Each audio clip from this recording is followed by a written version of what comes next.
ప్రభుత్వ ఆస్తులను తన సొంత ప్రయోజనాల కోసం ఈ రోజు విచ్చలవిడిగా విలాసవంతమైన బంగ్లాలు కట్టుకొని ప్రజల సొమ్ముని ఎంత నిర్వీర్యం చేస్తున్నారో ఈ జగన్ రెడ్డి ప్రతి ఒక్కరు కూడా తెలుసుకోవాలి. 5 స్పిటి కూడా ప్రజల్లోకి తీసుకెళ్లి ఎక్కడైతే జగన్ రెడ్డి అరాచకాలు అవినీతి చేస్తారో ప్రతిదీ బయట పెట్టి అత్యంత కిరాతకంగా అత్యంత కఠినంగా శిక్ష పడేటట్టు మేము తెలుగు మహిళల ద్వారా ఈరోజు డిమాండ్ చేస్తున్నాం. ఒక్కసారి ఈ బిల్డింగ్ ని చూస్తే ఎంత దారుణమైన పరిస్థితి అంటే సొంతింటి కల నెరవేరేది. జగన్మోహన్ రెడ్డి నువ్వు చేసిన అవినీతినంతా కూడా బయటికి తీసుకొని వచ్చి నీకు కఠినమైన శిక్ష పడేలాగా తెలుగు మహిళలందరూ కూడా చేస్తామని మేము సభాముఖంగా చెప్తున్నాం.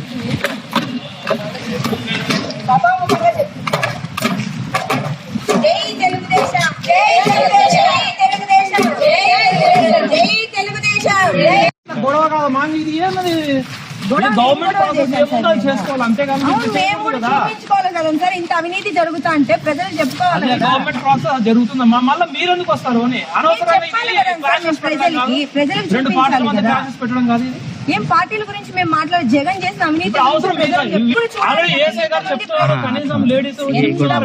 సొమ్ము ఆయన ఎంత దుర్వినియోగం చేస్తున్నారు దాని గురించి మాట్లాడితే మాది గవర్నమెంట్ ఉంది, మున్సిపాలిటీ ఉన్నారు, వాళ్ళు ఎంక్వైరీ చేసుకుంటారు, వాళ్ళు ఏం చేస్తారు, ప్రొసీజర్ నడుస్తుంది. మీరు రావాల్సిన అవసరం ఏముంది? మేము చూడాలి కదా సార్. అనవసరంగా ఇప్పుడు ఆ గవర్నమెంట్ అనేది జరుగుతుందమ్మా, మీరు అవసరం లేదు. అనవసరంగా మీరు వర్గాల మధ్య చిచ్చు పెట్టినట్టు అవుతుంది. ఇది దాదాపు 1 వీక్ అనవసరంగా వర్గాల మధ్య చిచ్చు పెట్టినట్టు అవుతుంది. ఇది ఏమన్నా ఇంత ముందు చెప్పేలేదా? ముందు చెప్పారు ఏదైతే ఇదైతే ఇష్యూ, అది కాదు ఆర్డర్ ఇష్యూ అయితే అమ్మా. ఇది వాళ్ళు చేసినప్పుడు కానప్పుడు ఆర్డర్ ఇష్యూ కాకూడదనే కదా మేము చెప్పేది. గవర్నమెంట్ ప్రాసెస్ ఏది ఉందో అది చూడండి, వినండి. ప్రజలకు మేము చెప్పాలి. మీకు ఎందుకు అర్థం చేసుకోకుండా మీరు ఇట్లా వితండవాదం? మేము రాజకీయాలు మేము మాట్లాడుతున్నాము, ఎందుకు మాతో రాజకీయాలు మాట్లాడిస్తారా? పబ్లిక్ ప్రాపర్టీలో అక్రమం కట్టించారు. అవన్నీ మున్సిపాలిటీ వాళ్ళు చూసుకుంటున్నారు, వాళ్ళు నోటీస్ ఇచ్చినారు, వాళ్ళు చూసుకుంటారు. దాని విషయం కాదు కదా.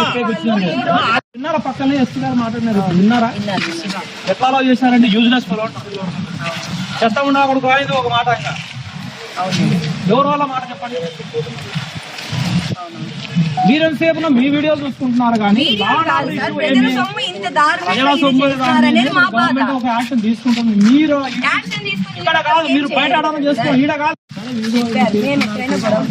గొడవ అయ్యేది మా అంతకన్నా ఎక్కువ కదా. ఇది చెప్పులు అంటే గొడవ కన్నా ఎక్కువ కదా. నువ్వు ఇంటికాడ చేసుకోపో, ఈడ కాదు.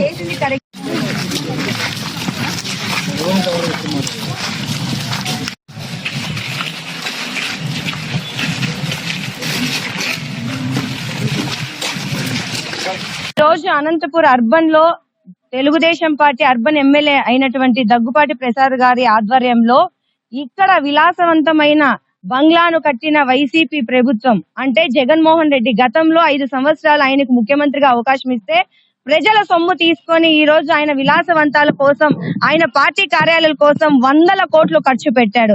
అంటే జగన్ రెడ్డి నీకు అధికారం ఇచ్చింది ప్రజల సొమ్ముతో నీ సొంత ప్రయోజనాలు చేసుకోవడానికా అని మేము ఈ రోజు నిలదీస్తున్నాం. ఇవే 100 కోట్లు టిట్కో ఇళ్లకి నువ్వు ఖర్చు పెట్టింటే ఎంతో మంది నిరుపేదలకు ఈ రోజు సొంత ఇల్లు వచ్చే ఉండేది.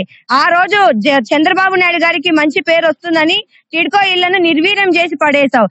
ఈ రోజు నీ విలాసవంతమైన బంగ్లాల కోసం ఎన్నో కోట్ల ప్రజా సొమ్ముని నాశనం చేశావే. ఇదంతా ఎవరి సొమ్ము అనుకుంటున్నావు జగన్ రెడ్డి? ఇలాంటి భూ కబ్జాలు ఇలాంటి అవినీతి ఎన్ని చేశాడో ఈ జగన్ రెడ్డి అవన్నీ కూడా తెలుగుదేశం పార్టీ బయటికి తీసి కఠినమైన శిక్ష పడేలాగా అధికారులకైతే ఏమి జగన్మోహన్ రెడ్డికి అయితే ఏమి ఎవరైతే ఇలాంటి కుంభకోణాల్లో ఉన్నారో ప్రతి ఒక్కరికి కూడా శిక్ష పడేలాగా ప్రభుత్వం చూసుకోవాలి. చంద్రబాబు గారు మీకు ఒకటే కోరుతున్నాం, అలాగే ఉప ముఖ్యమంత్రి పవన్ కళ్యాణ్ గారికి కూడా మేము ఒకటే కోరుతున్నాం. ప్రజల సొమ్మును నాశనం చేసిన ఏ ఒక్కరిని కూడా వదిలిపెట్టద్దండి. దయచేసి ఏ ఒక్కరిని కూడా వదిలిపెట్టద్దండి. 5 సంవత్సరాల 100 కోట్లు కుంభకోణం చేసి అవినీతి చేసావే, నీ సొంత సొమ్ముతో కట్టుకోవాల్సిందయ్యా. ఇలాంటి విలాసవంతమైన బంగ్లాలు ప్రజల సొమ్ముతో కట్టే అధికారం నీకు ఎవరు ఇచ్చారు? ఇక్కడే ఇలా ఉందంటే ఋషికొండలో ఇంతెంత దారుణంగా ఉంటుందో ఒకసారి ఆలోచించండి.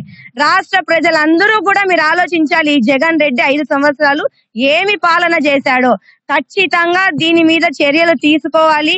ఇది ప్రజలకు అందుబాటులో పెట్టాలి. లేదా దీని మీద దీన్ని ఎవరైతే పర్మిషన్ లేకుండా ఇచ్చారో వాళ్ళ మీద కఠినంగా శిక్ష పడాలి. జగన్మోహన్ రెడ్డి అవినీతి అంతా కూడా బయటికి రావాలి. జై తెలుగుదేశం, జై చంద్రబాబు.